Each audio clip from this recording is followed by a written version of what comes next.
30-35 বছর আগেকার আমাদের পাড়া। বাড়ির থেকে বেরোলে বাজার করতে গিয়ে দেখতাম কলার খোলা, আপেলের খোলা, মৌসম্বি অর্ধেক করে কেটে পুরো লেবড়ে দিয়েছে, উল্টে পড়ে আছে।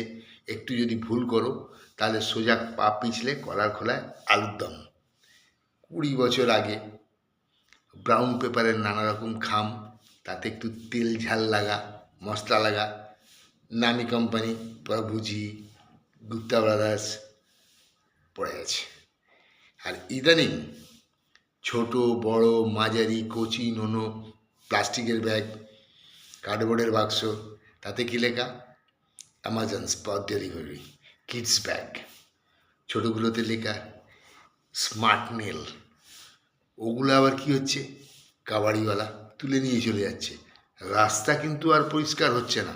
11:30-12টা বাজলেই প্রত্যেকের বাড়ির সামনে কে কী খেয়েছে ফেলতে হবে। মাছের কাঁটা, মাটনের হাড্ডি, মুরগির ঠ্যাং, কেউ কিছু পারেনি তো আলু ভাতে মেখে চটকেই নিজের বাড়ির সামনে প্যাড়াস করে ফেলে দিয়েছে, আর কাকগুলো এসে খাচ্ছে। বাহ, ক্লিন কলকাতা, আমরা এগিয়ে।